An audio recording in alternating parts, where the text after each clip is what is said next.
Allegiance, remain standing for a moment of silent meditation. Please keep in your thoughts and prayers the victims of Hurricane Helene, as well as the residents of Florida as they face the effects of Hurricane Milton in the next 24 hours. Let's pray that they are out of harm's way and remain safe during these uncertain weather events.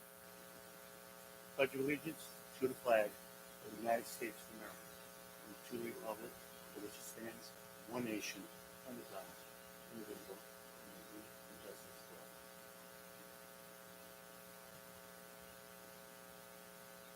Thank you. I'm going to turn it over to Mr. Trombetta to present to us the WSHM Superintendent's Report presentations. Good evening, everyone. Before I hand it over to the auditors for their presentation, I just want to remind everyone that next Saturday is East Homecoming, since we won't have a board meeting in between. And then we also are very excited. We have a couple events coming up in the next couple weeks. One is our first annual, we hope to be annual, kindergarten senior meetup, where our kindergarten students will be going to the high schools to meet the seniors that also graduated from their elementary school. So we'll be doing that on Thursday, the 24th, both at North and East, with the range 8 of the 25th. And then we also are excited. We had another planning meeting today to celebrate Sachem's 70th anniversary with our 5K Sachem Day. And that's going to be November 2nd. We have a lot of runners signed up for the 5K as well as the fun run. So I think it's going to be a fantastic day to celebrate all our traditions and all that makes Sachem so special. So I'd like to hand it over right now to the auditors for their presentation.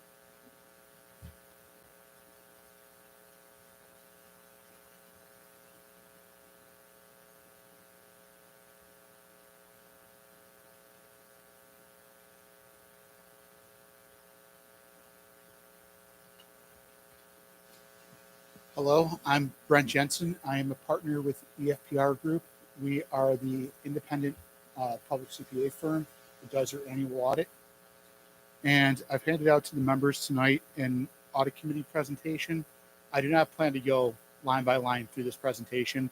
That was done with the committee last week, but there's certainly an important message in here. So I wanted to still use this outline so you all have the full picture in front of you. And so we could talk about the message that needs to be talked about tonight. Although I will try and do so much briefer than the probably hour we spent on it last week. In terms of this, there's really two parts to the message. There's a positive message you'll receive about where you stand in the management of the district from the perspective of your finance staff doing what they're supposed to be doing and delivering a good product to us. If you go into the presentation to the page that is titled Audit Results, it's a few pages back, you'll see there that we expect to issue unmodified or clean opinions on all of the reports that are currently in draft status. That includes our report on the basic financial statements that are prepared in accordance with generally accepted accounting principles, as well as our reports on the federal grant compliance or single audit, and the extra classroom activities funds. All of these reports are audited in accordance with generally accepted auditing standards and governmental auditing standards. All records and information that was requested was provided to us in a timely manner and in an appropriate manner, and we had no instances of noncompliance or other issues to report to you in any way. The audit was performed to meet our expectations. We delivered an audit plan presentation to audit committee back in, I believe it was late May or early June, yeah. And really nothing in that audit plan had to change because of the work that your team does throughout the year to make that a possibility for us.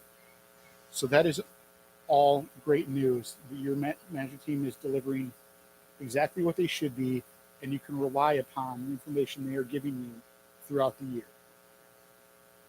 There is another picture that I do need to talk about tonight.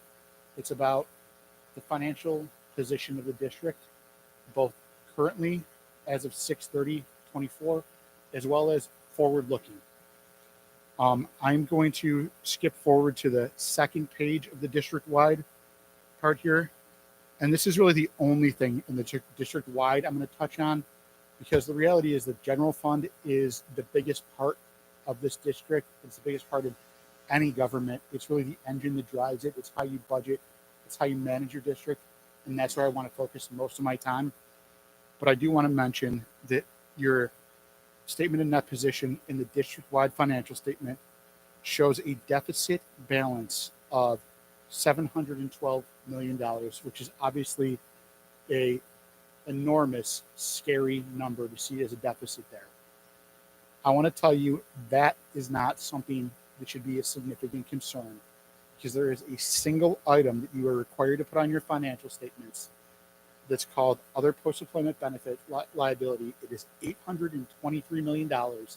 It exceeds that entire deficit balance, and it is a number that the Government Accounting Standards Board requires, and it represents the future cost of all retiree health care for both current retirees and employees expected to retire from the district as determined by your actuaries. It is basically a liquidation basis financial statement item if you thought about it in the more commercial world sense of accounting, without any revenue that you will actually raise to pay that item in the future actually accounted for. It drives pretty much every government in this state to a deficit position, and for the most part nationally. There's a few states that allow funding of that item. New York State is not one. There's absolutely nothing you can do to fund anything for that item, and it is something that, because of that, is not really a concern. It's part of your annual budget. Every year you budget what you're going to pay for retiree health care. As long as you continue to do that appropriately, this number will not actually impact your financial management. Now, going forward to the first page, it talks about the general fund. This is really the picture that we need to focus on. The first item here talks about total assets having decreased by approximately $9 million from last year to a balance of $92.6 million. That $9 million balance decrease is a real number. That is not a timing issue for the most part. That represents an actual cash decrease related to a decrease of $7.8 million in your general fund balance. You as a district actually did use $7.8 million of your general fund balance to operate during the 2023-2024 year. That does include transfers to capital as well, but it is a reduction of the fund balance. On the next page, we talk about how that happened and what the impact of it was to your financial picture. And we talk about, to go to the last bullet point under the fund balance classifications, we talk about the unassigned fund balance decreasing by $1.6 million to a balance of $12.9 million. New York State allows you to keep up to 4% of the next year's budget is unassigned fund balance each year. You are at 3.45%. It doesn't sound like a big difference, but that leaves $2 million on the table of what could have been maintained in that for future use that now is not there. You could have had just under $15 million available to you. You have $12.9 million available to you in that line. Along with that, you've also assigned $9.2 million appropriated to the 24-25 year budget out of your current fund balance. And you've chosen to appropriate an additional $3.4 million of your reserves to the 2024-2025 fund budget. You're planning to use $12.6 million of your total fund balance, or approximately, I think, a fifth of your fund balance in the next year. That's a little bit scary, especially given where this district has been before on this item. And the next couple lines here don't make it any less scary. Your revenues increased by $11.2 million this year, but you saw your expenditures increase by $14.5 million in this fund. That expenditure number is not inclusive of transfers to capital. That is your actual operating budget of the general fund. You saw go up by $3 million more than you saw the increase in your revenues. Within that increase in revenues, there's another item that's important to point out. One of the major changes from the prior year is the use of money in property line. That represents basically bank interest. Your bank interest was high this year. That's a trend we saw across government. Obviously, the rates are better. They also had a good amount of cash. Your cash is now about $8 million lower as a starting point, and the rates are coming down. You cannot expect to earn as much in interest going forward as you earned this year. And I don't think anyone looking at it would expect your revenues to start increasing faster than your expenditures unless you make a significant change to what those revenues are going to be, which is really only possible through the property tax rate, because the state's going to determine what they're going to give you for state aid. And most of the rest of your money is coming from your property taxes. And then there's a bunch of little auxiliary items, but they're not going to make a big impact. It's really coming from property tax and state aid. So there's really only the one revenue piece that you have significant control over. So the other side of it is the expenditure picture. And you've chosen to take some of the items that were paid for, this $12.6 million use of fund balance. I'm not telling you how to manage your district. I'm telling you that creates a financial problem going forward. So you'll have to find some way to pay for those, either through increased revenue or cuts somewhere else eventually, because it is not a sustainable trend to use up your fund balance this quickly. And the reserves that you're using, those are there for a reason. So an example of that, your single largest reserve is the Employee Retirement System Reserve, which is about $11.3 million as of June 30th, 2024. Your ERS bill was $4.5 million. So it sounds like that's a significant reserve there. But the reality is, the last time we had a sustained recession in this country from 2008 to 2011, the rates that the state charged for ERS doubled for that entire 4-year period. If the state has a significant decline in the ERS earnings and they decide to make it up from you, you don't have anywhere in your budget to take it. You have to have the reserve to take it from. That's why it's there. So these are there's reasons for each one of these. I could go through more, but I don't think it's necessary. I just want to tell you that you really need to start to look for any way you can to find little bits of pockets of money here and there and start to help yourself from a financial picture. Otherwise, the budget process is going to continually get harder every year for the next couple of years. So I will say your management team is doing good work. They knew all of this. They brought it to me before I could even get into it and dig and see it. They are looking for it. They are looking for ways to manage it. But obviously, it needs to be managed at the board level as well.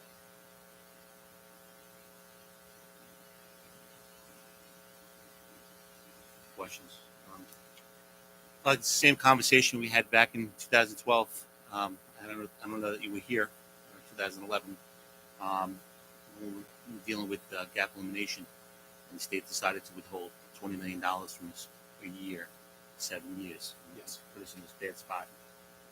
You'd mentioned, and I know the answer to this question, but for people out there who listen, you mentioned that your exact words, reserves are there for a reason. And could you just reiterate what, in your professional opinion, what are reserves there for? Okay, and I have a follow-up question to that. The reserves that you have are reserves that are there for things that are going to go beyond what could be reasonably budgeted for. You can't budget for a doubling in your ERS bill. There's no room in your budget for that. Similarly, there's a TRS, Teacher Retirement System Reserve, that exists. The teacher payroll is your single largest expense. Anything that is indexed as a percentage of that expense, any change is significant. We already know that you're going to see about a 0.5 point change upward in that rate for next year. And the state, I think, is projecting it to continue to go up a little bit more. And that's without anyone projecting a specific recession. Those are the types of things that those reserves are there to help you with is when there are changes that are happening you have no control over that are happening at state levels or overall economic levels. You don't have anywhere else in your budget to get the money from.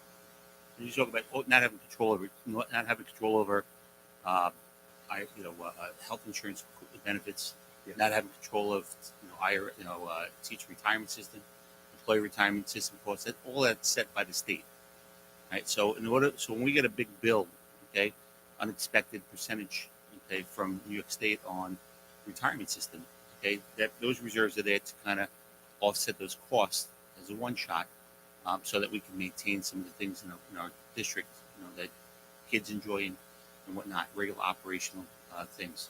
But my follow up question is that there's always some debate out there from some lively community members about,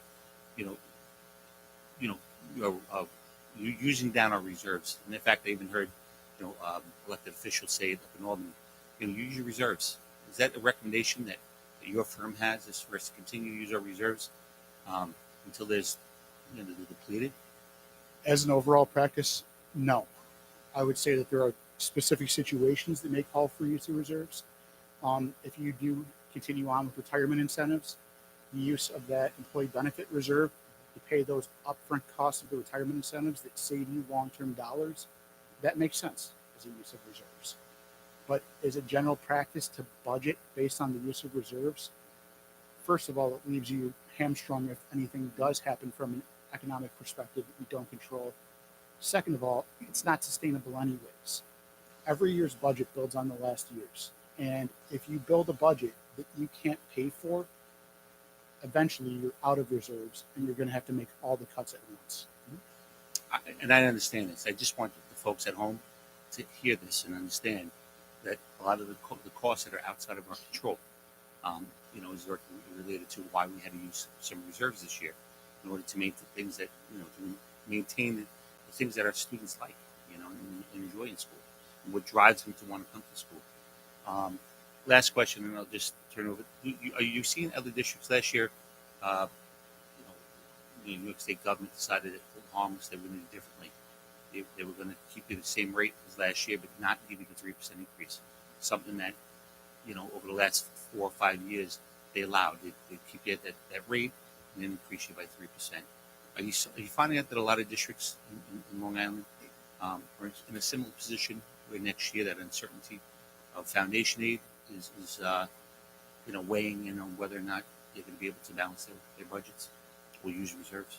So I would tell you that personally, amongst my client base, I'm not specifically seeing it, but our firm as a whole, I'm aware of a couple other ones that other people in our firm are the partner on.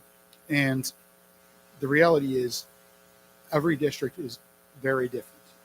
Some districts received massive state aid increases all at once. There's an argument that they may have been underfunded previously based on the formula, and they're catching them up now. But the reality is some of these districts received a ton of money. Other districts have your situation where the state aid is not going up much at all. It's dependent on a number of factors around enrollment and overall economics of an area. That's something where every district is very different because of that.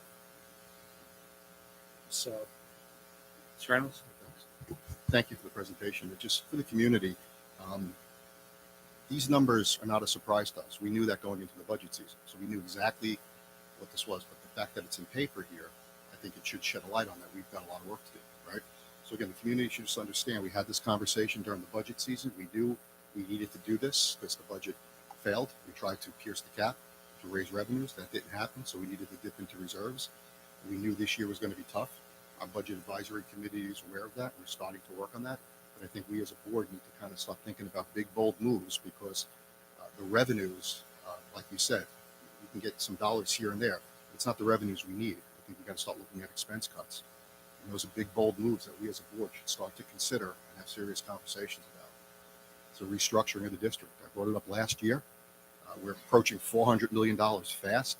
I don't think it's sustainable. So these are some serious conversations we need to start having. So. Hi, Hi, how are you, Brent? So I know we've been down this road before. I've been on the audit committee a long time.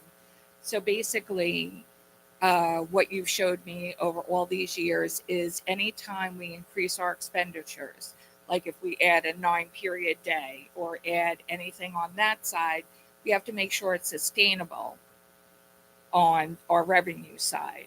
So for us this year, we did not get our anticipated what we expected in state aid, not the first time it's happened to us. So in order to get a budget passed that the community could support, we did take out of reserves for that one shot well. Every one of us committed to, we have to change our expenditure side because our revenue side does not match it. And that is basically, I believe, your message. We can't spend more than we're bringing in, and we can't take from reserves every year because then we end up with no reserves, like what happened to us before, and layoffs of hundreds of people versus starting to look at ways how we can reduce our expenditure side while still giving our students, our staff, everybody a great experience at Sachem, but we can't spend more than we bring in. Bottom line, correct? Is it sustainable area? No, it's not sustainable to be spending more than you're bringing in. Okay, thank you. One more comment or question, maybe, and maybe it's not the right time, but Michelle, just to put you on the spot, right? What are we anticipating? Right, a lot of work in Albany with the Rockefeller Group, putting together a committee to redo, foundation aid. But the reality is, that's probably going to be the same or less for us this year, right? Any guidance? That's what I've heard from some of the representatives on some of my associations. They don't anticipate big changes to the formula. There's just not enough time to analyze all of the comments that were received. So the word that I'm hearing is that there might be a couple of small changes, like some of the factors that are easily, that you can easily pick out, like maybe the inflation factor or the poverty index or something like that would be the changes that were made. But I was also told don't expect hold harmless. That's going to be gone, and don't expect any great influx. That just drives the point, right? We're going into the budget season now. We're going to look at the calendar, and it's going to come up quick. I'm going to be in the same or worse position for the next couple of months. Michael? Yeah, hi, Brett. Thanks for being here, and your reports are always very informative. I'm going to build a little bit on what Mr. Reynolds just talked about because we've been doing this a long time now. So I'm going to try to throw some numbers onto what I see happening.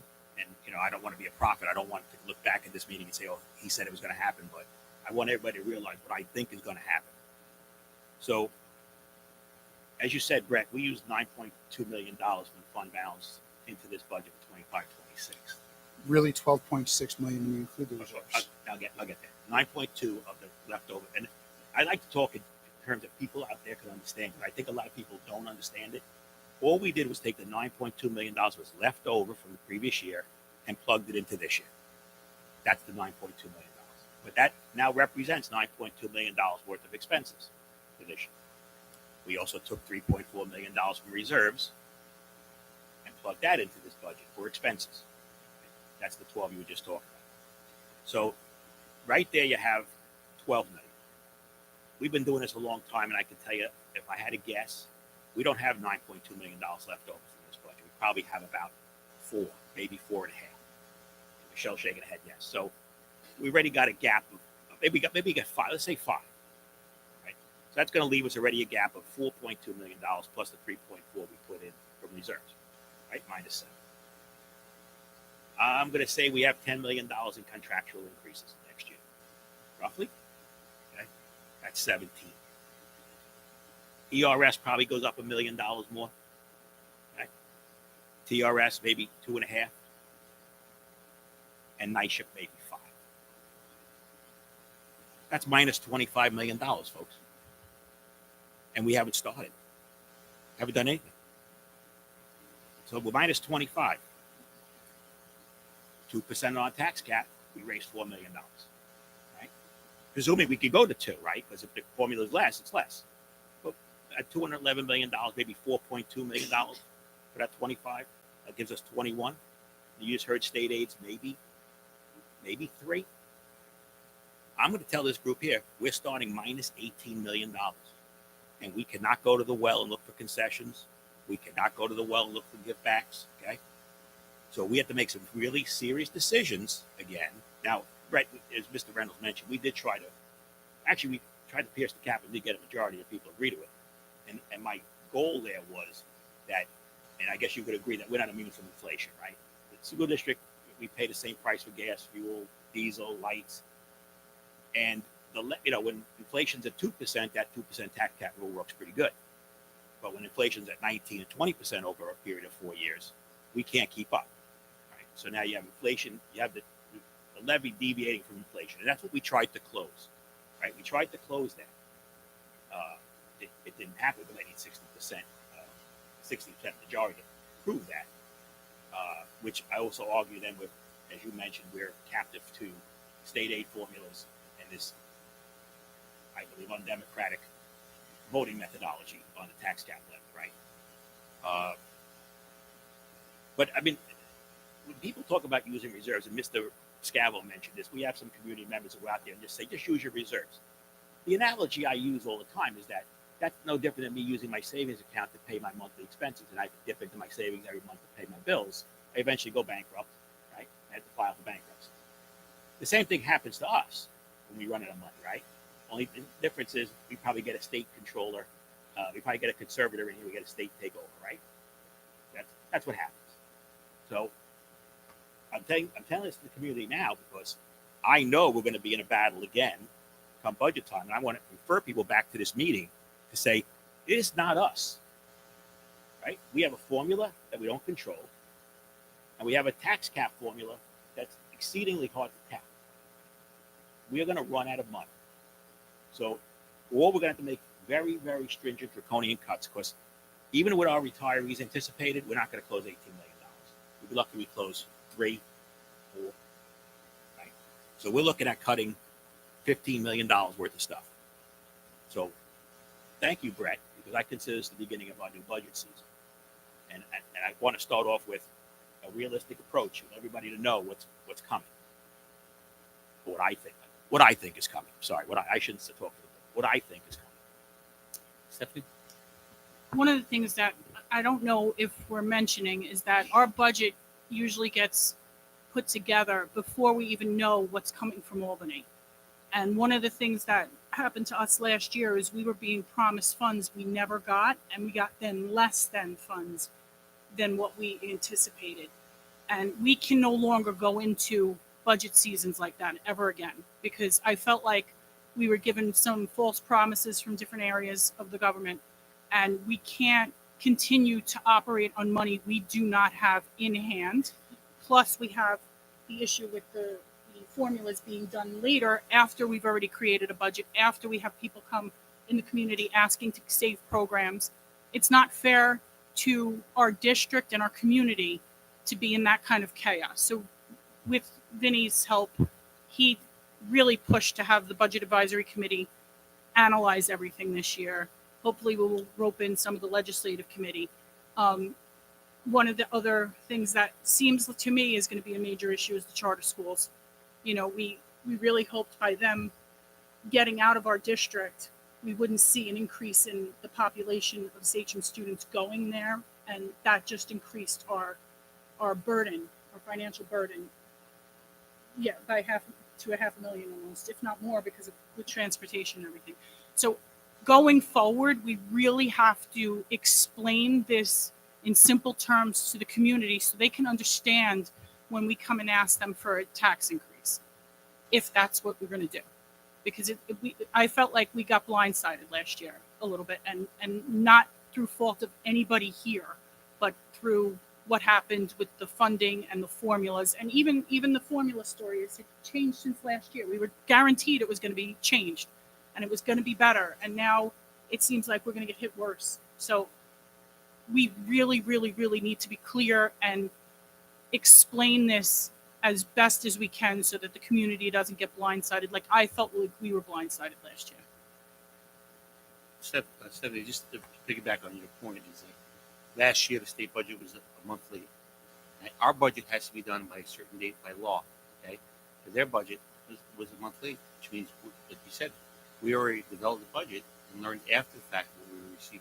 And scramble because of that. And that's not fair to us who volunteer our time up here to try to help. It's also not fair to the community who has to pay that bill. Michelle, I just want. I just want to add what she just said is I really believe we got lulled into a false sense of security last year. Okay, that prevented us. Remember, don't come up to Albany. Don't bring any publicity. You're going to get your 3%. It stopped all of us from going up there. Okay, because we were told, and they were able to avoid all that publicity. So I don't know what I want to believe anymore. Michelle, our combined wealth ratio, right? When you compare like what it was 10 to 15 years ago to where it is today, combined wealth ratio is the wealth of our community and our district. Where are we at?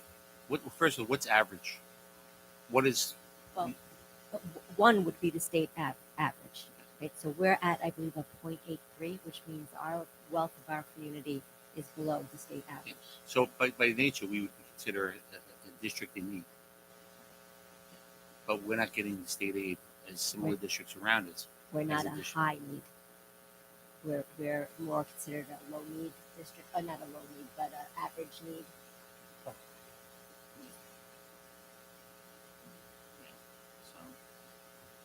no? Any other questions from our board? Brett, thank you for coming out and sharing information with us. Thank you. Mr. Scavo, can I just mention that on the agenda tonight, under business items, letter D, is the acceptance of these financial statements.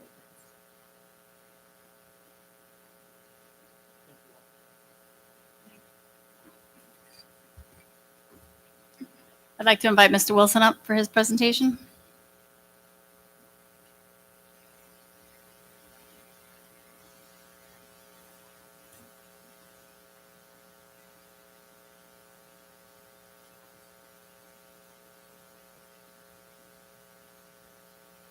It's got to come down. Apologize for my back being to everyone. Hopefully, I'll be loud enough for you to hear me.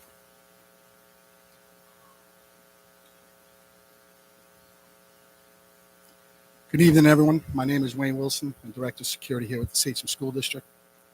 First, I'd like to thank the board and the administration for having me come tonight and present. Tonight, as per Mrs. Trumbetta's request, I will highlight some of the enhancements to our security department and share some initiatives to demonstrate our ongoing commitment to the staff, the students, and the community of the Sachem School District. Tonight's presentation will not include a global overview of the department. However, a district-wide safety plan link is available on our Sachem website. Instead, I'd like to take you on a little journey of where we've been and, more importantly, where we're headed. Tonight's agenda will include a little bit about us. Currently, we have 102 security officers, of which 70% have prior emergency law enforcement trainings from their years of working as a Suffolk County Police Department, Nassau County, NYPD, and FDNY. This is a marked upgrade from 65 officers in years past. As a part of the state requirements, each guard completes an 8-hour refresher course annually. This past year, in conjunction with Kathy McCabe and our athletics department, all guards received training in areas such as stop the bleed, AED, and safety and first aid. In addition, Elizabeth Caruana, she partnered with Mrs. Trumbetta to instruct our staff on de-escalation training, also known as CPI. Last year, we underwent a very lengthy and thorough independent district-wide threat and risk assessment to identify any potential vulnerabilities and provide updates and best practices. This was to ensure our district and students are safe as they can be. This threat assessment was conducted by highly credentialed assessor, Lieutenant Joe Pangaro. Clearly, looking at his experience here, he is well-versed in identifying any deficiencies in our security plans. In Lieutenant Pangaro's findings, he summarized the following, and I quote, The Sachem School District is a safe place. Your teachers, staff, and administrators are all 100% on board with improving school security. They embraced our presence and what we are doing to help them and your kids. School security starts with the security mindset. Your district leadership has adopted that mindset to put you all in a good place. Some of Lieutenant Pangara's recommendations include these enhancements: increased security manpower, upgrading the PA system to better amplify sound tones and lockdown notifications. Our maintenance department is currently in the process of installing new interior doors with less glass visualization into the classrooms. These doors will be equipped with pull shades in the event of a lockdown, as the state guidance suggests that we do so. Additionally, the cafeteria and gymnasium doors will also be upgraded to include push bars. As you can see, we are leveraging our resources and using the latest technologies, such as license plate readers at all of our buildings. We've invested in additional cameras and radios. We're leveraging our law enforcement partners with canine sweeps. All the bag searches and have been made with vast improvements to our impressive command center, as you'll see. This has the ability to oversee the playgrounds, our fields, our parking lots. For years, Sachem has been embraced by a multi-layered security system that is shown. One of the newer enhancements includes Suffolk County Police Department Share. This translates to sharing to help access remote entry. This allows our schools to share live visual feeds with the Suffolk County Police Department. This next slide is just some of the things that we are currently doing and that we will continue ongoing. I don't want to read bullet for bullet, but I will. If you notice on the first two lines with the interior and security and exterior for security personnel, we've upgraded tremendously at all the schools. We're also equipped with our command center, which is staffed 24/7. We have a direct Suffolk County Police Save hotlines that are within all of our buildings. I don't want to give up the locations of exactly where they are. If we jump over to the right side, you'll see some additional measures. We are scheduling our drills, our lockdowns, our evacuations. Our security vestibules all are at each building. Our exterior video intercoms for welcoming and communicating with visitors. And I'll jump down to the last one with visitor management with our Raptor system, and is also currently in all of our buildings. As you'll notice, I had stated this in the beginning of my presentation. I had mentioned future enhancements. I think it's going to be best to say that at this time, I put it all in your packets as the district clerk has done for us. It's probably going to be best to say that we could share that in either closed sessions or make either upgrades, or we decide that we want to maybe pull some things out. And that's it at this time. And I thank you very much for everybody coming out tonight and listening to us.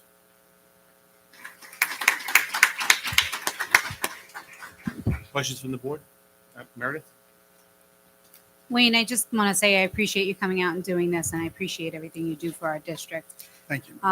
One of the things that I hear quite often is we don't have this like other places. We don't have that like other places. And one thing that people need to understand is we have a lot more than you realize. Our district is a lot safer than we show you, and that's part of it being safe. So I appreciate you showing us the command center. I don't think many people realize just how intense our security is. Thank you. We do a really great job at making our kids know that they're safe without feeling like they're in prison all day. So I just want to tell you I appreciate that. Thank you. We appreciate that. Any other questions? When do you have part two to this? Do you have another section that is request was made about the use of school facilities, which is policy 1500. I didn't put together a PowerPoint for this. To be honest with you, just wasn't a lot of meat on it.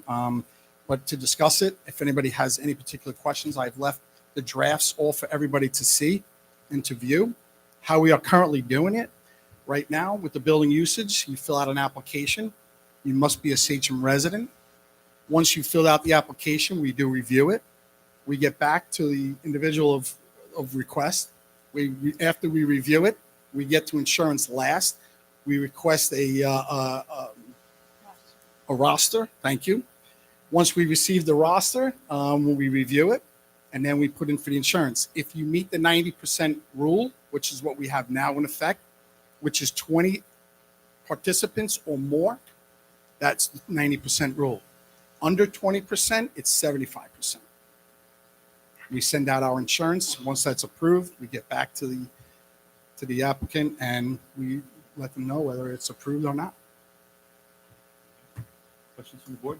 That's really what we have. Yeah, just quick, Wayne. Yeah. How do we, the 90%, how do we manage that? Do they have to submit? Yeah, it's On a roster? really done on an honor system, to be quite honest Right. with you, because it's a roster that we receive. Yeah.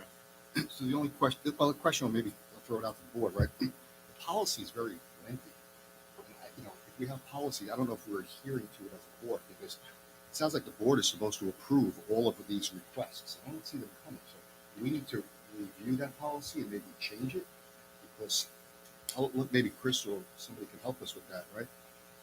We have policies, but we're not seeing any of this stuff. And the question is, should we? This is day to day, and do we need to revisit this policy and maybe streamline it, right? Well, if there are things that we're not doing in accordance with the policy, then yes, we need to review it. Yeah, the other thing, I know this conversation came up years ago. We had a pretty lengthy discussion here, and I think the board at the time said that you're talking about thousands of requests that come through a year, and that we kind of gave the autonomy to our director of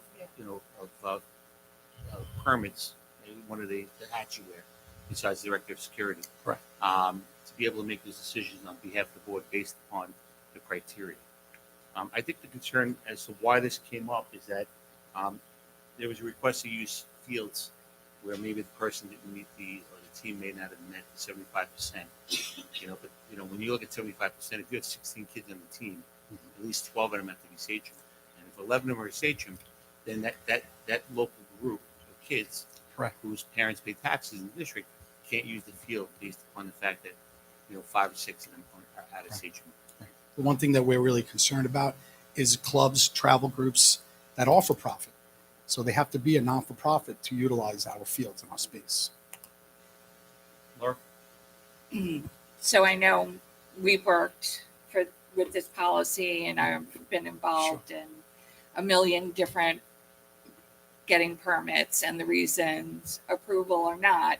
So like Sachem Sports Club, for all their events, they're not for profit, but they still have to always show the roster. They have to have the 90%. And what people don't realize is that when we let, prior to this, anybody use our fields, like whoever put in, if you're a Sachem resident, you can use our fields. So it's not just about denying people. It's about the wear and tear on our fields.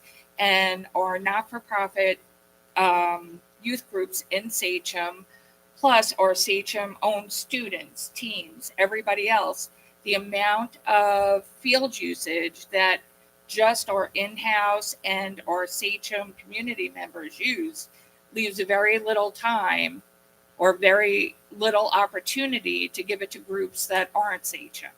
And when you have teams that are for-profit coming in that do charge kids and they're for-profit, it really is not in our best interest. I feel personally, I'm not speaking for the board, but at the time when we discussed this policy, Rob, we did not want to give it to Team 91s or Express or teams like that, for-profit groups, because then again, the wear and tear on our facilities and the amount of damage that can be done does not benefit our students or community. And also, I'd like to I'm sorry, not to Go interrupt you. I'm sorry. Also, to keep in mind, we also have to keep in mind that the athletics teams take precedence first.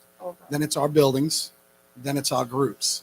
And that's how we do it. I mean, we are constantly in communication with not only administration, but we're constantly in connection with Gary Mr. Butel and Phil over at athletics and seeing what they have going on. And we got to contact the buildings. And a lot of things do come up from time to time, even weather. And then next thing you know, we put Sachem Sports Club in play, and next thing you know, we have to cancel them because an athletics team now needs it because they got rained out.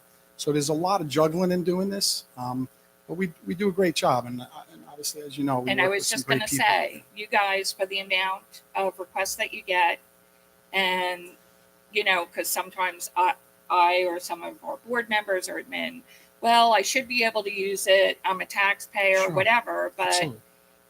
We definitely unless do you the meet best the we can. criteria, because again, this criteria was put in place because we had overusage of our fields. We had people going on without permits. We had people assuming they could have practices or anything else. And it's not really fair to our district, to our security, and to all our students here who should be the ones using our facilities. I agree. Comments? Stephanie? As a former PTA mom and a community member, the form gives me stress just because of how much information is on it. What some of it I can't read. So is there a way to make this online? Maybe to make it, would that make This the life is of this is yours- online now. This is It is? currently online, correct? Okay. Would And that this is- make it this is- easier for administration? This was board adopted, I believe, back in I want to say the 90s. So it probably It's is an old time that school we form. upgrade it. Yeah, yeah. So is there a way to make this more efficient? Just and honestly, I mean, Sure. just opening back, I got flashbacks to when I was on the PTA and we're trying to decipher exactly what needs to be done. I mean, it's so tiny and it's not, I know it needs to be there for legal purposes, but is there a way, and sometimes there's double bookings because one group will put in, another group will put in, someone didn't realize that group put it on the same date. We've had that happen. I know it's not a lot. You guys do an amazing job with it, but like It happens. calendar. Yeah, it happens. And I want to keep everybody, just so everybody's aware, Yeah. we are really, truly are dealing with hundreds and hundreds of groups. Right. We do have a calendar that we do check on, but from time to time, we have had double bookings. I think Things the happen. form is would an updated form would probably help with that. If you like, I can put something together and I can present it to the board for you to make changes. Only or- if everybody else would feel it was necessary. The minute that I got to the back of the packet, I was like, hey, it's still here. I don't think the form, there's anything wrong with the form. I think that, the fact that we can't read it because it's probably been photocopied 100 times. And it's just, everything's just blurring together. But when you look at the bottom part, I mean, all the necessary information is there. You're going to have double bookings from time to time because, it happens. It doesn't happen Different often, I'm requests. going to be honest with you, but it Yeah. has happened. Wayne, the question I have is, and I guess this really goes out to the community. I truly believe that our property and our fields do belong to our community. I'm a true believer of that. I look at my tax bill. I look at what I pay in school taxes. Sure. You hate to deny a child the ability to play. So in a situation where you have a parent who decides to volunteer his time to coach a team, puts together, I don't know, let's say a girls softball team, a boys baseball team that has a limited number of kids in it. We welcome it. But most of the kids, are CHM, but you have a handful that are not. And they make the 75% criteria that we have in place. But I know I fought for that, Mhm. for small groups especially. Sure. But they don't go through the process of doing a 503C and spending the $1,000 that it takes to be, Sure. federally recognized 503. But the person is not making a profit. The only costs that are being expended for the kids are cost of equipment, cost of registration for a tournament, registration for practices, Sure. things like that. Do we deny those folks? Sachem resident, not a tax for not for profit organization, but once again, no profits being made. It's just the cost of operating the team. The problem and the issue is here is liability, right? So, I mean, and unfortunately, But as much as I would like to go back to not to my cut you 80s off, and but my when you 90s, fill this out, Yeah. whether you're not for profit or not, you're required to get a waiver, insurance waiver. you have insurance. You have to provide Yeah, you have to insurance. provide insurance. It's 1 million So- occurrence so when you and talk 3 about million liability, aggregate. Correct. It's the same liability whether it's a not for profit or a for profit. We would still recommend having it. I'm going to be quite honest with you. If it's a dad that's playing with his child out on the field, we always contact the athletics department and ask if this is okay to do. And and a lot of times we're not sure if maybe they got permission from the athletics department, and that's why we're in contact with them. And we're not trying to be mean. We're not trying to be the security guys to kick off the poor young dad with his son. But for liability reasons, as we all know today, it's an issue. I was talking more of a father who runs a team. So we would still recommend from him, even if it's for one day, we would still recommend from him to provide us with insurance. So even if he gets insurance, the cost of insurance for that one day, if he was to utilize our fields, is at a very low minimum. But most teams don't get insurance for one day; they get it for the season, and the cost is still relatively. We low. require insurance always on our Yeah, fields. no, of course, Yeah. of course. But the question is that if that is a group that's not a not-for-profit, No. a single parent or two parents that are coaching, 15 out of 20 CHM kids, they meet that 75% Yeah. criteria. Because they're not a 503 Mhm. C3 organization, are they automatically denied? For me, yes. I would have to pass So it I off to think that's administrations where- only because we have rules and we stand by our rules. To be quite honest with you, I would contact administration and I would see if there was But they maybe have something that would be insurance for their brought to the board to make a change on that. But I have to stick to the rules. But they're not necessarily for profit. That's what I'm saying to you. You get Rob is saying they have insurance. to have insurance. They're a father that is running a team primarily of CHM kids, meets the criteria 75%, but they don't go through the whole process of becoming not for profit. All right, they're primarily CHM kids, We would absolutely allow that. so that's the question. Absolutely. That's the question. 'Cause And I think that's apologize why if for this the whole miscommunication. request came I up. wasn't understanding exactly what you were looking Because for. But we in would order to absolutely get allow it. insurance for the team, I would think you would have to be incorporated for the insurance waiver to be given. You don't. Okay. The most important thing for me and our department is insurance. Yeah, of course. But if it's a scenario like this that you're saying, yeah, we would absolutely allow I it. think that's why this conversation was requested originally. And I know Alex is not here tonight. Yeah. But I know that there was a situation where a parent wanted to use the field and was Right. denied. So You just And I do know exactly, not to bring that up in open Yeah. session, and I do know the exact group. Unfortunately, that group was for profit. And then looking a little deeper into this particular group, we did have space and we did offer. Unfortunately, we never heard back from the club.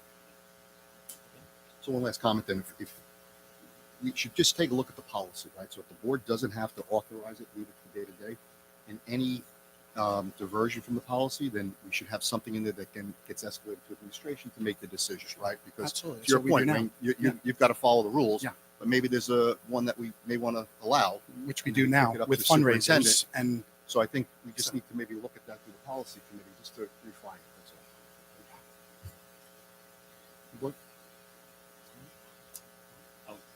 Mary, Are we deciding about the form? Because honestly, the form, Stephanie, I filled it out myself, and honestly, what we're responsible to fill out is nothing. What all this fine print is the fine print that keeps us safe. So I wouldn't agree with taking anything away, because really, honestly, the part that you have to fill out is really nothing. I was It's more minimal. thinking that it should be online, but he said that they're already transitioning to that. Right, but you know what? You want this Yeah, also that's good. in somebody's hands when they're filling it out. Yeah, Because right, they're like, "Oh, it was absolutely. No, online, I didn't read figured it." all that is the legalities. I get that. I was just, if it was more efficient, then this is a 1990s form. So I was just It's looking also, at it. when we fill it out, it's in triplicate, so I don't know if that's changed, but. it's the same, right? It's still like 3 copies, carbon Yes. copies. yes, carbon copies. Any other questions? Wayne, thank you for coming out tonight. Thank you. Thank you very much, everyone. Thank you.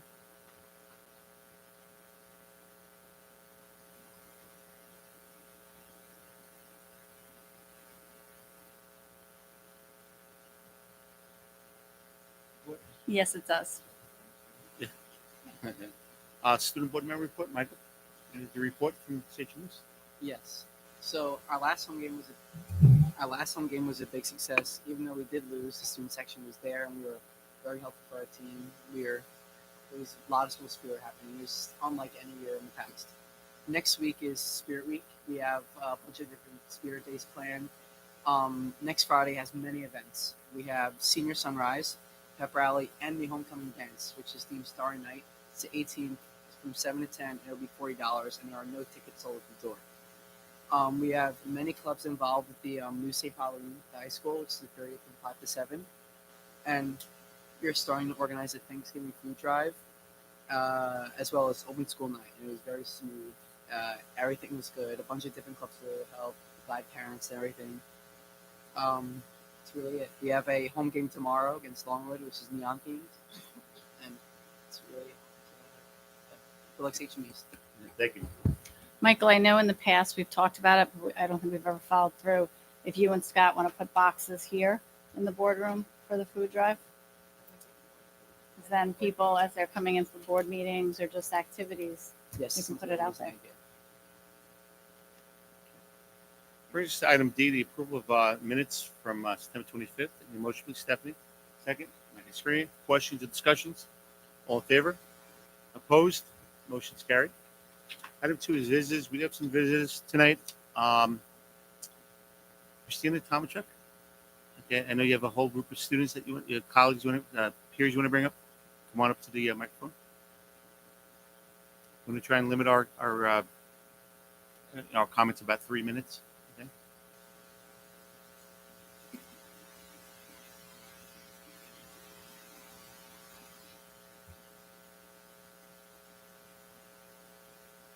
Is the green light on in the microphone? Sorry. Dave. Can you hear me now? Good evening, everyone. Thank you all for your time today. My name is Hanuna, and I'm a member of the Past Diversity Club at Sachem East. The following students here today have gathered as a fraction of our club to support our belief that the club should be reinstated. Diversity Club played such an important role in inclusivity and understanding, and was a safe space for people of all different backgrounds. With more recent events and prominence surrounding diversity and inclusion, it is the perfect club to be brought back. The club has fostered great events like the multicultural event, and club members actively participated in volunteering and giving back to the community, which has made a long and standing impact on Sachem. This club not only brought awareness, it brought a sense of unity and belonging. The next 2 speakers will discuss their personal experiences of being in Diversity Club. Thank you. Good evening. My name is Finn, and I am a junior at Sachem East High School and a past member of the Diversity Club. I think we can all agree when I say the United States was built off of immigration. In Sachem East alone, we have an incredibly diverse population of both students and faculty, creating a greatly unique environment within our school. As an immigrant myself, I came to this country in 2013 with my brother, my mother, and my father. When I first came to this country, I greatly prioritized assimilating with the culture around me. That meant ignoring a lot of traditional things. I pushed away a lot of my culture. I, a lot of time, didn't speak my language in school. It was frankly embarrassing for me because no one else around me was embracing their culture. It wasn't until I reached high school and joined the Diversity Club that I truly started appreciating the environment around me and that I had previously taken for granted. It was thanks to the Diversity Club that I was able to come to school in traditional attire, educate my peers and teachers about my culture, and speak with various members of our school about our commonalities. Thank you for listening. Similarly, growing up with immigrant parents, feeling included always felt like a challenge. I myself grew up in a predominantly white neighborhood and didn't encounter many people who spoke the same language as me or looked like me. In attempts to blend in, I would purposely not speak my home language with my parents when I went out. I stopped bringing ethnic foods in an attempt to avoid being judged or bullied. And I tried to be someone that I'm not. With the Diversity Club, I was able to encounter people who also had similar stories to mine. I was able to learn more about my culture and about other cultures. The Diversity Club teaches and helps young individuals discover ways to represent and find themselves. With that, keeping the Diversity Club is something extremely beneficial to Sachem for multiple reasons. I myself wore my own ethnic clothes to school for the first time because of Diversity Club. Overall, Diversity Club promotes individuality and confidence in students. Thank you. As a fellow Sachem student, moreover, a fellow immigrant, I cannot stress how important it is to celebrate and understand these diverse differences. From the stories you've heard today, there are hundreds more of those you haven't from Sachem East. We ask that you, as distinguished members of the board, take into consideration the right to celebrate culture that have been stripped from the students at Sachem East. We ask that you look deeper into the impact that the club had made and the awareness that it brought. And finally, we ask that you reconsider the disparity of feeling out of place or different and being denied the chance of respect, acceptance, and a space to truly feel valued for being your undeniable and unalterable self. We thank you for your time. Thank you.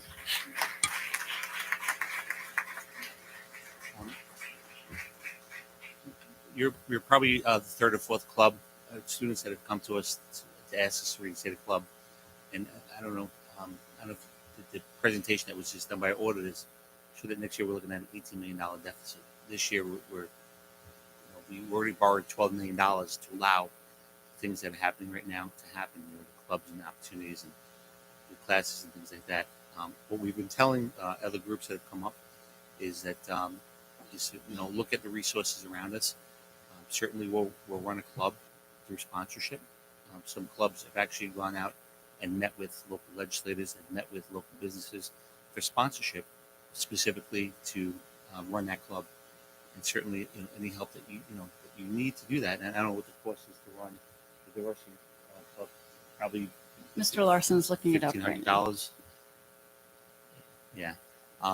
Is it maybe get some support, from local businesses and local community groups, Chamber of Commerce's, fraternity organizations, Kiwanis clubs. They're all looking to sometimes give back to schools.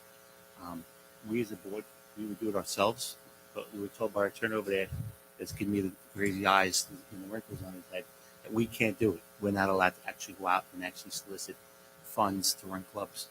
Certainly, we can help guide you and help put you in the right position to be able to do so. So, sorry. We're not exactly asking for funding. We're just asking for permission to reinstate the club. And so we always hold our own, towards the end of the year, our own event where we fundraise and the students come into the gym and we show these different tables and these different cultures. And so we're not asking for funding. We're just asking to be able to reinstate it. But you have to have an advisor for that, right? Yeah. And the advisor receives a stipend, and that stipend is usually anywhere from $750 The cost of the stipend would be roughly $1,375. So when I talk about the funding, that's what I would quote. You'd have to be supervised by it, by an advisor, and that's the funding we would get. It's just a comment question. I don't know if I'm going to get looks for this or not, but how many kids are in the diversity club? Do you know? Give or take. Around 30, give or 30? take. Is there an opportunity to wrap diversity club into student government and have an office of diversity under student government? Just an idea, trying to think outside the box. And then also, because as Mr. Larson said, we do need a chaperone. Sachem East Drama is actually doing fundraisers. They're out there active right now. Could be an opportunity, as Mr. Scavo said, right? We can help guide you to fundraisers, but that could be an opportunity for us. We hate when students come to us and we have to, let you down and say, look, we don't have the money this year. It bothers every single one of us, to be honest with you. But certainly we'll help you and guide you and see if we can get that funding. This way you guys can have an advisor and continue to have your diversity club. Thank you. Okay, thank you guys. You guys did a great job. I'm sorry, Mary. Just another outside of the box, and I don't know if it would even work, but is there any way to incorporate as many students as wanted to be in our diversity committee? And maybe we could have within our diversity committee like a Zoom branch or something, just something to help them. I mean, our diversity committee is pretty robust. It does a lot and it does have a lot of students, but maybe we could have more. I think we'd welcome students in the diversity committee, but I think the committee is very different than what they're looking to do. This is more of a diversity event.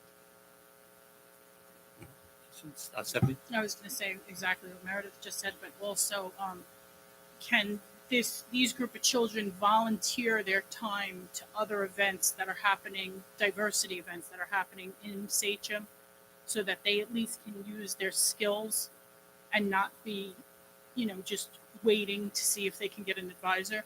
Like I know we do multicultural events in the district. Can we tap into every school and find volunteers that maybe they could actually bring some of what they do every year that they can't do right now into those events? Yes, they could, but a lot of those activities take place during the school day and they'll be in class as well. So we'll be pulling them from their classes. When we started Multicultural Day, isn't that on a weekend? So could they be part of that? They absolutely could be part of that. Because that's where I was thinking is if they That's could what set up Dr. a A. Sachem East area of Multicultural Day so that they could show off their stuff in the interim until they could possibly fundraise to get an advisor to restart the club. Sure. Does North running the club? No, neither high school is running a diversity club at this time. I have another question. Could they That's what high fundraise school's with good. students from North to get one advisor and have one big club to make it a little easier to have like half and half on each side? Or no? We'll have to get back to you on that. There's Okay. something we can speak about later. We're here to help you. Thank you. But certainly, we want you to be able to run that club, and certainly we could help guide you. All right. Thank you for coming out. You guys did a wonderful job. Thank you.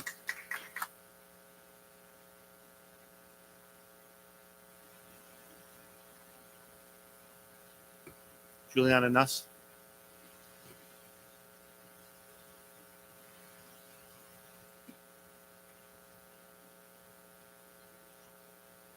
Good evening. I'm also here for a similar reason to Diversity Club.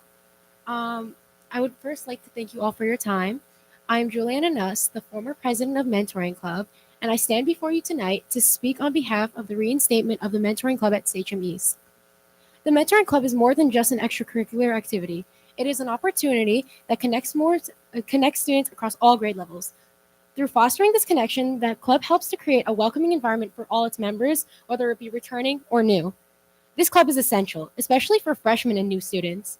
High school can be intimidating, especially for freshmen navigating a new and often overwhelming environment. The Mentoring Club helps ease that transition by providing guidance and support from peers who've walked in their shoes. It turns our school into a community rather than just a collection of classrooms.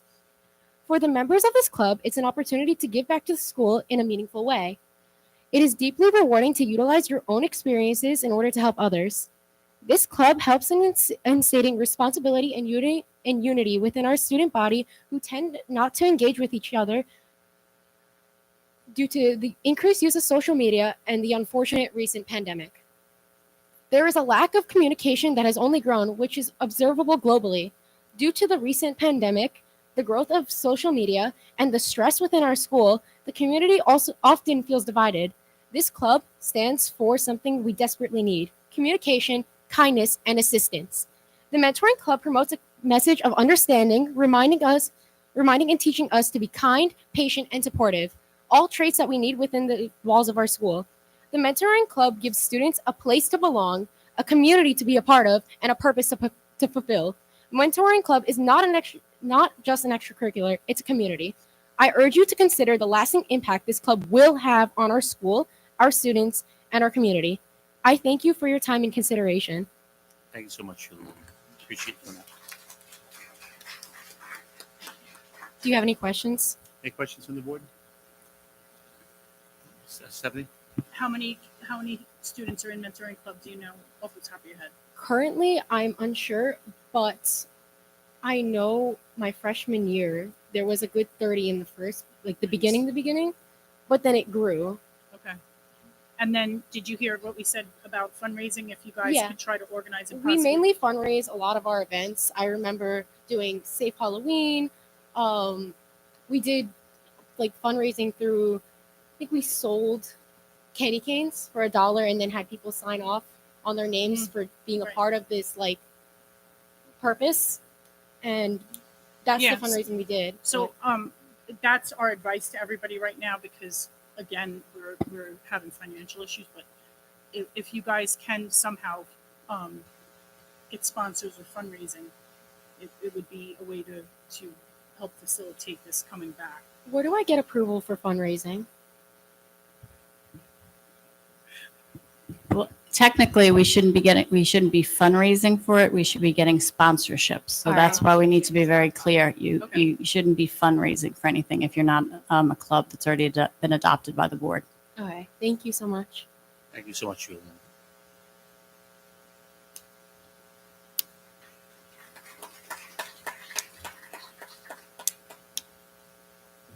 Other visitors? Item 3 is business awards. We have consent agenda A through H. Any motion, please? Thank you, second by Laura. Questions or discussion? Just one question, Michelle. sorry to put you on the spot. Hopefully you have this information maybe available. On item G is the establishment of the tax levy for the three townships. We have the percentages for Brookhaven, Islip, and Smithtown as to what their increases are going to be. Just give me a few minutes and I'll be able to get that for you. Well, we're going to go ahead with the vote only because I don't think it's going to skew anything. But Yeah, just one comment, Rob. Just maybe this is to Michelle or to the board. We're going to adopt the budget calendar, and I think there's a time period where I think the administration is going to go out and talk to the teachers, the facilities to sort of gather needs. I'd like to make sure that we as a board start having discussions around that as well, because I don't want to get to January where we get a budget presented up here and we said, hey, we got a $20 million, we got this $30 million deficit, but don't worry, we're going to whittle it down. And like Stephanie said before, I think everybody got lulled to sleep where we got really flat-footed on that. So I'd like to start scheduling those. If we have to have them at every board meeting, we do need some serious budget discussions that include this board. So I think from what I saw on the calendar, I think they start in November. yeah, I'm looking for. I yeah, printed it out. yeah. I have it with me. In November, I think you start meeting with the departments Yeah. to kind of go over the needs and So we as a board should figure out, how do we get inserted into that process and just understand, have those discussions, right? you have the tax levy increase. Yes, so the portion of the levy broken up by the towns, Brookhaven is at a 1.8%.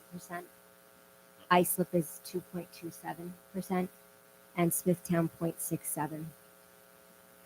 That's the percent change from the 23-24 I just want to make sure because I know that sometimes when you have the equalization rates, 2 years ago, Islip saw almost a 10% increase on a 2% budget. I think there was a lot of confusion in the community. So Right. this is These more are in the line. increases, yeah. Any other questions? All right, all in favor? Opposed? Motion's carried.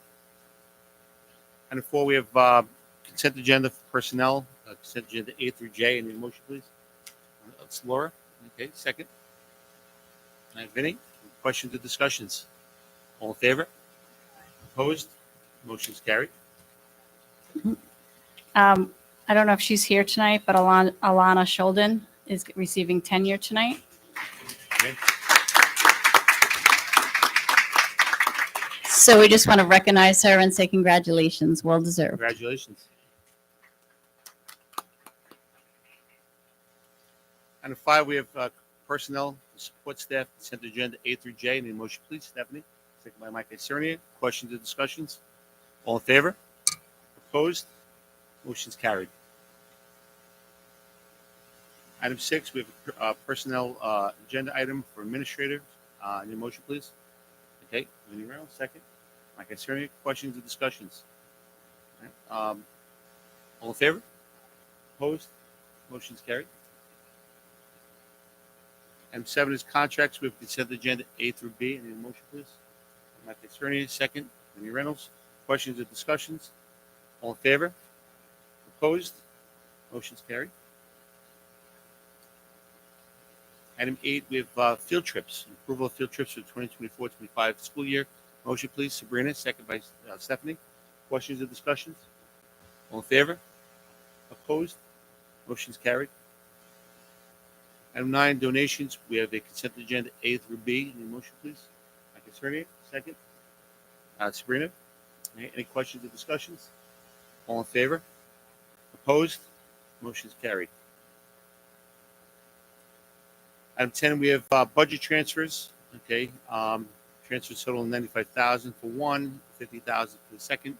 Okay, in the motion, please. Ms. Isernia, second by Sabrina Bigwoods. Questions or discussions on these items? All in favor? Opposed? Motion's carried. Item 11, Committee on Special Education. We have a consent agenda A through B. Any motion, please? Stephanie, second. Mike Isernia. Questions or discussions? All in favor? Opposed? Motion is carried. 12 monthly reports. We'll open it up to board members. Mr. Reynolds. So the Budget Advisory Committee met last week. We've got 12 community members. 10 people showed up. We knew 2 couldn't make it, so we had a good showing. We did an in-person meeting. Ms. Sarakis took the committee through the budgeting process, the tax cap formula. I think some eyes were opened as to how many steps are involved in this, and it's not a simple process. We've got a a good committee this year with a lot of people with financial and accounting backgrounds, and they're curious to dive into it. So we've got another meeting next week where we're going to go through this year's budget, similar line by line, if you will, section, so they truly understand what makes up the budget. And then we don't have a formal charge yet, but I think this will sort of spark some interest and some ideas, perhaps, that we'll take back to the board. Okay? So.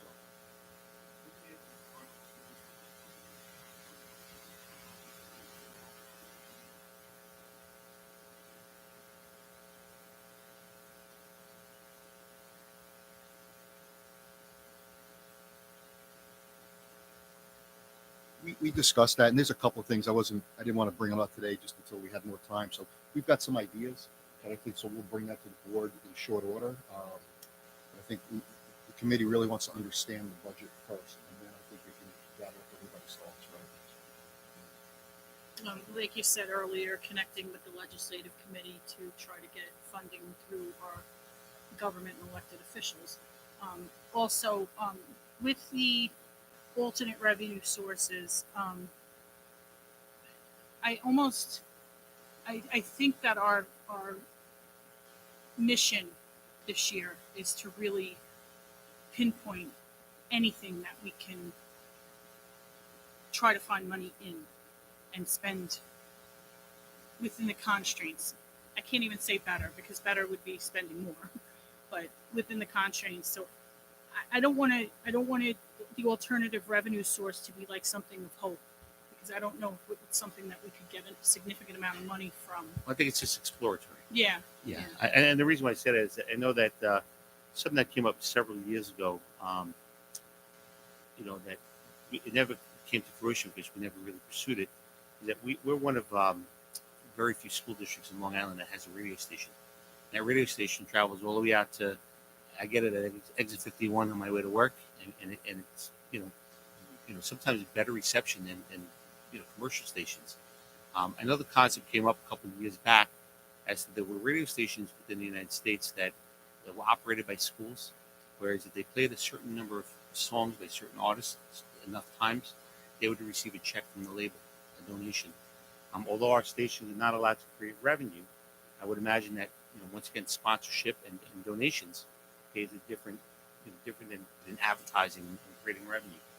And really the person to really speak to about this, and the concept came up from ex-board member Vic Canales, who made a livelihood of operating very successful radio stations.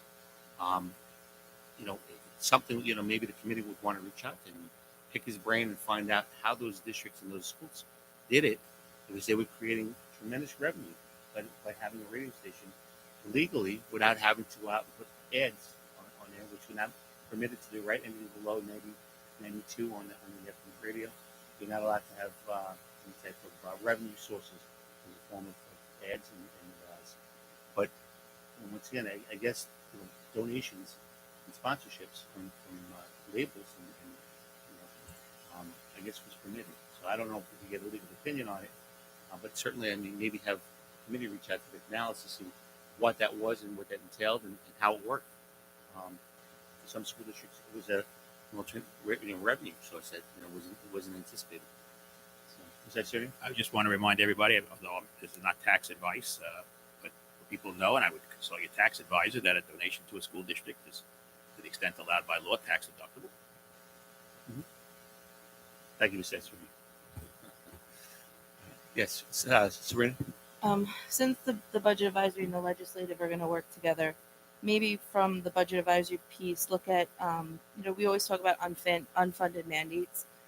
Maybe looking at places in our budget where our hands are tied, that if our hands weren't tied, that if we were able to work with those numbers better, that we would be able to improve, and then use that with the legislative committee to bring that to our elected officials to say, if this was different, we might be in a better position. Things with different programs that we're mandated to do, and they cost money, but then the money's not coming from the state. So we could explore things like that then the legislature could use that in a presentation, in a letter, saying like, either you have to help us fund these, or you have to untie our hands and let us work with the money, more fairly than just this is what you have to do, find a way to do it. Really? So I think that's just a way so we could kind of go to the state where they could see like, this is where we're struggling. You can help us But if you could find those things in the budget in the places where we could say, hey, these are the parts where our hands are tied, please help us so that we can get our budget. That could be something that the budget advisory and legislative committee can work together. Mary? I'm one of the liaisons for the Sachem Educational Foundation. Chris Vaccaro is the president, and he's going to come here at our next board meeting and give a presentation. But he wanted me just to kind of get the ball rolling, give you guys a quick report. We're going to be having a gala. The date is not set in stone, so I don't want to put it out there yet, but it's probably going to be in March. And that gala is going to honor some people that that are near and dear to Sachem. And there'll be sponsorships available. There'll be baskets available. There's going to be a 50-50. There's going to be a silent auction. And there's going to be journal ads and all things. And what the Sachem Ed Foundation is going to do is we're going to raise enough funds that the principals can apply for grants. It is not for clubs. It is not to reinstate anything that the budget should normally take care of. It is for above and beyond. Lots of really cool things that have been brought to our attention that a lot of principals often would love for their schools, and we just don't have it in our budget. But if it's educationally sound, each principal will put in a presentation to the foundation, and then they have a committee of members who will look over all of them, and they'll give out grants, provided that it's, that we raise enough funds. We are looking to raise, after all expenses, about $50,000, and then that will go right back to our kids. It is the one thing that is going to raise money that just goes right back to the children. It doesn't benefit anyone but our children. So really every business in Sachem, every resident in Sachem would have no reason not to donate to it. Any other monthly reports, committees? Just curriculum council, the Google form closed for students and staff. They had 160 applicants, which I think was a really great number. So there's a lot of kids and teachers and staff that wants to be on that committee. The email went out today inviting everybody to the meeting on the 23rd that we'll have here. So it looks like we're heading in a good direction with that committee. Mike?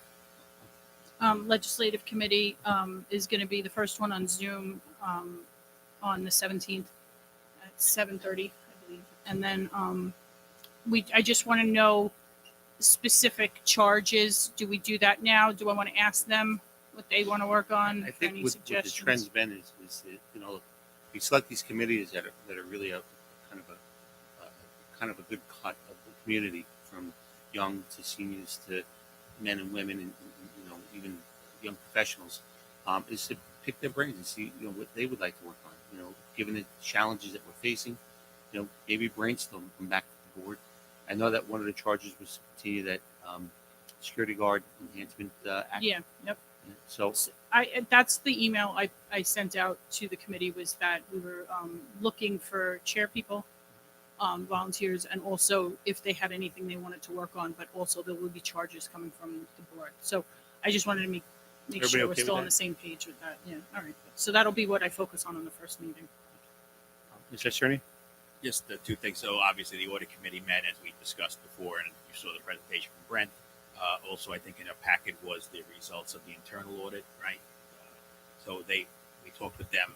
They picked out a couple of other areas they'd like to focus on in the coming year. I think one was receivables, some areas that hadn't been looked at in a while, that moderate risk areas. So they're going to proceed with that plan. I guess we'll talk with them again in October, in May, and then they'll proceed through the summer. Also, the policy committee is meeting next Wednesday. I had gave Mary Ann some comments on the policy regarding the memberships and associations. But I guess now we'll also gin up some verbiage to look at this policy 1500 as well. Okay. Will we plan on changing policy? No. It was a discussion. There was a directive to the board to change it? We're looking to see, because right now it's supposed to be approved by you, so we're taking that away. Yeah, we're looking at. We're going to more streamline. I'm not even sure looking at that. There's like some confusing verbiage we're looking at. Like maybe we're not I supposed to think be. it's It's not a streamline. district group versus a non-district group. So it's a little confusing. So maybe obviously we're not going to change it right away, but got to look at some ambiguity. There's certainly some ambiguities that need to be addressed. Any other updates, monthly reports? Okay. Closing public comment. Councilman, anybody? Old business? Nothing old business. Board discussion items. We completed those in the superintendent's report. Future discussion items. From the board. Meredith? Since we don't have a meeting before the date of the 17th, I just wanted to remind everybody that it is Domestic Violence Awareness Month, and we are asking everybody to wear purple on the 17th in honor of that. And I believe that the board will be wearing purple to our next meeting, which will be after that. And certainly we'll be dedicating our moment of silence. And a flyer went out to all the buildings, reminding them as well. Okay. Our next meeting is scheduled for October 23rd. Motion to go into exec session to discuss a grievance made known to the board. Meredith, second. Stephanie, all in favor? Opposed? Motion's carried. Have a good evening, everyone.